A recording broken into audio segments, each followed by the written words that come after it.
हाँ dear student, कैसे हैं सब। आज हम लोग बिजनेस सर्विसेज से, बहुत अच्छा चैप्टर और बहुत बड़ा चैप्टर है, आज हम लोग इसको पढ़ने वाले हैं। बिजनेस सर्विसेज ये बहुत ही काफ़ी लंबा 3 डेज़ में चलेगा, बट हम लोग इसको विद इन 2 डेज़ में कंप्लीट करेंगे। ठीक है बेटा, तो हम लोग स्टार्ट करते हैं बिजनेस सर्विसेज। बिजनेस सर्विसेज का मतलब ऐसी सर्विसेज जो बिजनेस इंटरप्राइजेस के द्वारा उन एक्टिविटीज़ को यूज़ किया जाता है, just like bank, insurance, communication, transportation, warehousing services. ये सब जितने भी होते हैं ना, ये बिजनेस सर्विसेज में आता है। ट्रांसपोर्ट सर्विस में आता है, इंश्योरेंस सर्विस में आता है, और बैंक सर्विसेज में आता है, इंश्योरेंस सर्विसेज में आता है। तो इन सब सर्विसेज को हम लोग यूज़ में लाते हैं कहाँ, अपने बिजनेस इंटरप्राइजेस में। तो हम लोग कहेंगे इसको बिजनेस सर्विसेज। ठीक है, types of business services: banking, insurance, communication, transport and warehousing. ठीक है, ये सब हम लोग को पढ़ना है। बैंकिंग का मतलब जो 1949 एक्ट के तहत रेगुलेट होते हैं उनको बैंकिंग सेक्टर बोलते हैं। ठीक है, banking, what is the banking, जहाँ पर बैंक में पैसों का क्या हो, ट्रांजैक्शन हो, लेन देन हो। क्या हो, क्या कहलाता है, लेन देन बोले तो ट्रांजैक्शन, लेन देन बोले तो ट्रांजैक्शन हो, उसको क्या बोलेंगे, बैंकिंग बोलेंगे। देखो एक लाइन में हम लोग पढ़ते हैं थोड़ी बहुत, the accepting of purposes of lending. Lending मतलब उधार होता है बेटे, लैंडिंग मतलब उधार होता है। ठीक है, lending investing of deposit of money from the public, मतलब कहने का मतलब जो पब्लिक के द्वारा एक्सेप्टेंस होता है ना, जहाँ पर पब्लिक के द्वारा एक्सेप्टेंस होता है। रीपेमेंट ऑन डिमांड, जब उसकी ज़रूरत पड़ती है तो उसको रीपेमेंट करते हैं।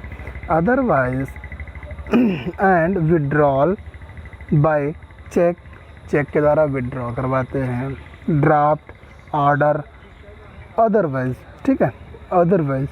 देखो main essential elements of the banking are क्या क्या है हमारे पास। Main acceptance of deposit, deposit should be received from the public, deposit should be देखो there should be accepted of deposit का मतलब क्या होगा, वो डिपॉजिट को एक्सेप्ट करते हैं। The deposit should be received from the public, कहने का मतलब भाई हमारे यहाँ जब बैंक वाले क्या करेंगे, बैंक टू बैंक भी एक्सेप्टेंस हो सकते हैं और पब्लिक के द्वारा एक्सेप्टेंस हो सकते हैं। The deposit should B repayable on demand,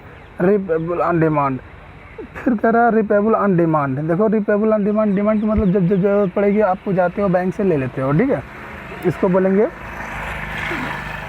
repayment of demand. ठीक है, एक्सपायरी ऑफ टर्म्स, जब टर्म्स एक्सपायर हो जाता है, जैसे 10 साल के लिए आपने पैसा जमा कर दिया तो टर्म्स आपका एक्सपायर हो गया, तो आपको उस समय पैसे की ज़रूरत पड़ेगी। भाई पैसे आपको बोलने भी नहीं पड़ेगी, बैंक वाला क्या करेगा, रीपेमेंट करेगा। ठीक है, बैंक वाला क्या करेगा, रीपेमेंट कर देगा।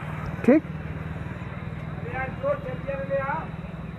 देखो टाइप्स ऑफ बैंक अकाउंट, पहला सेविंग अकाउंट, ये सब टाइप्स ऑफ बैंक अकाउंट ये सब पढ़ना है। सर ये सब पढ़ना ज़रूरी है, हाँ बेटे पढ़ना ज़रूरी है। देखो सर एक लाइन सर ऊपर वाला छूट गया था सर, चौथा, the purpose of deposit should be lending और इन्वेस्टिंग।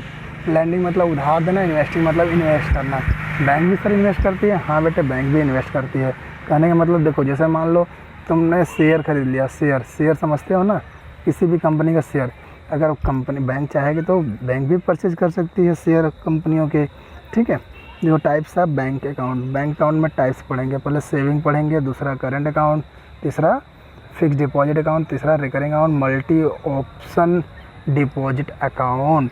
पहला सेविंग का मतलब जैसे आपने 5 लाख रुपये जो है कि महीने में कमाते हो और जो है कि इतना खर्च कर देते हो, खाली 50,000 बचता है, तो जो 50,000 बच गया सेव करके गए एक महीने में जमा फमा कर दिए, काम खत्म। फिर ज़रूरत पड़ती है तब निकाल लेते हो, एक बार निकाल लेते हो महीने में, यानी दिन में एक ही बार पैसा विड्रॉ कर सकते हो। ठीक है, सेविंग अकाउंट से। सेविंग अकाउंट में जो आपके पास सेविंग बची हुई है उसको आप डिपॉजिट करते हो कहाँ, सेविंग बैंक में। करंट अकाउंट जनरली ये बिजनेसमैन के लिए होता है। ये क्या करते हैं, जैसे होता क्या है, आप बिजनेस के थ्रू आप ओपन करवा लेते हो अकाउंट, जो रोज़ ट्रांजेक्शन करोगे, दिन में कई बार ट्रांजेक्शन कर सकते हो। करंट अकाउंट का मतलब होता है any time withdraw money by the bank. ठीक है, चाहे जब भी विड्रॉ कर सकते हैं। ठीक है। फिक्स्ड अकाउंट, फिक्स्ड का मतलब होता है एफडी, इसको बोलते हैं एफडी। 5 साल के लिए 4 साल के लिए करा दिया। रिकरिंग डिपॉजिट, आप हर महीने जमा कर रहे हो, लगातार जमा कर रहे हो 10 साल के लिए। एफडी का मतलब होता है एक बार जमा करोगे 10 साल के लिए। ठीक है।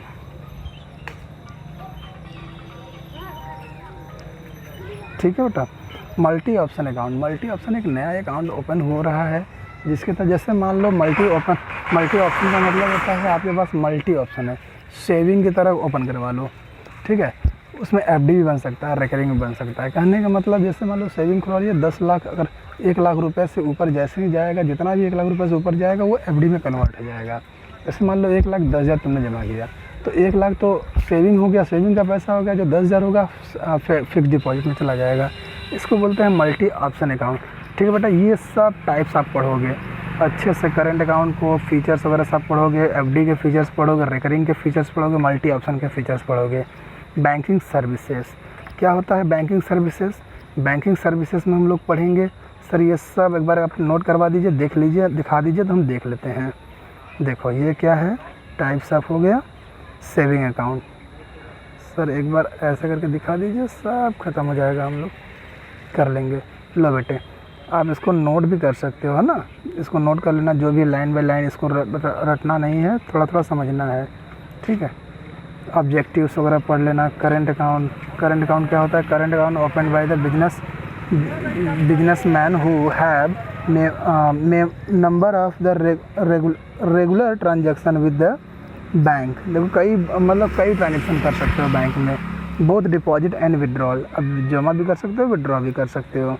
FD account, FD account as an account in which the amount is deposited with the bank for a fixed period of time, एकदम फिक्स पीरियड के टाइम के लिए। इसी को टर्म डिपॉजिट अकाउंट बोलते हैं, इसको टाइम डिपॉजिट अकाउंट भी बोलते हैं, इसको इस नाम से भी जानते हैं। 10 साल 15 साल के लिए जब जमा करोगे एक ही बार में, तब इसको बोलते हैं। इसको बेटा लिख सकते हो तो लिख लेना। ठीक है। इसको लिखना है। देखो multi option account, multi option account interlink saving bank account with deposit account and any amount excess of predetermined amount the automatically transfer to fixed account। देखो मैंने बताया था ना, ऑटोमेटिकली आपका फिक्स हो जाएगा। कहाँ? ऑटोमेटिकली फिक्स हो जाएगा, कहाँ? फिक्स डिपॉजिट में चला जाएगा। ठीक है। इसको लिख लेना। बैंकिंग सर्विसेज, पहला क्या है हमारा बैंकिंग सर्विसेज में? बैंकिंग सर्विसेज में बैंक ड्राफ्ट। देखो बैंक ड्राफ्ट एक ऑर्डर होता है, इशूड होता है, किसके द्वारा? बैंक ड्राफ्ट होता क्या है? असल में बैंक ड्राफ्ट कुछ है नहीं। जैसे मान लो 5 लाख रुपये तुम्हारे पास है, तो 5 लाख रुपये दे करके एक डीडी बनवा दो, इसी को ड्राफ्ट बोलेंगे। ठीक है। Issued by the bank any branch of the same bank to pay the specific amount is the person named in it. जैसे कहने का मतलब, मान लो 5 लाख रुपए तुमको चाहिए, तो मैं एक ड्राफ्ट बना दूंगा। ठीक है। तुम लेके जाओगे, उसको बैंक में भजा लोगे। ठीक है। उसके माध्यम से आपको पेमेंट मिल जाएगा। जैसे मान लो तुमको किसी बैंक के सरकारी दफ्तर में कुछ पैसा जमा करवाने हैं 5 लाख रुपए, तो उस सरकारी दफ्तर के नाम से ड्राफ्ट बनवाइए, बैंक को 5 लाख रुपये, जैसे मान लो 50,000 रुपये देना है। जैसे मान लो SBI किसी गवर्नमेंट सेक्टर में आपको जमा कराना है। अभी बैंक ड्राफ्ट, अब जब 12th पास आउट हो जाओगे तो बैंक ड्राफ्ट की बहुत ज़रूरत पड़ेगी आपको। बैंक में पैसे जमा करवाना है, उनके यहाँ पैसा देना है, तो बैंक में पैसा लेके जाओगे, बोलोगे भैया बैंक ड्राफ्ट इनके नाम से बना दो, तो किसी के नाम से आप बना सकते हो। बैंक वाला क्या करेगा, बना करके तुरंत क्या करेगा, उनके नाम से फेवर कर देगा, उनके नाम में फेवर कर देगा। तो जब उनके यहाँ डाला जाएगा पैसा, तो वो अपने यहाँ से भजा लेगी पैसा, किसी भी बैंक का हो सकता है वो। ठीक है। बैंकर्स चेक, इसको पे ऑर्डर बोलते हैं। चेक का मतलब तुम लोग जानते हो, तुम लोग चेक तो देखे भी हो। देखो ये चेक है, यहाँ पर बना भी है।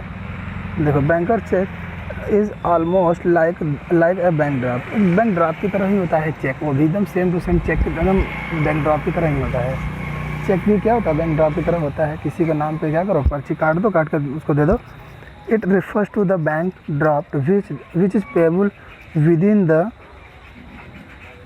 क्या लिखा है, within the town within the town, मतलब आप चेक के माध्यम से विद इन टाउन आप क्या कर सकते हो, मतलब city, with in A city आप क्या कर सकते हो, पेमेंट कर सकते हो। या विद इन कह सकते हो कि आप ये बात बोल सकते हो कि हम किसी भी कोने में हैं तो अपने सिटी टू सिटी चेक के माध्यम से कर सकते हैं। लेकिन जब ड्राफ्ट भेजना होगा, जैसे मान लो इलाहाबाद में भेजना है, ये तो यूपी के अंदर चेक चलेगा, इस स्टेट के अंदर चेक चलेगा, स्टेट के बाहर जाएगा तो बैंक ड्राफ्ट हो जाएगा। ठीक है बेटा, इतना कंप्लीट करो तो आरटीजीएस हम लोग पढ़ाएंगे। ठीक है, थैंक यू फॉर वॉचिंग।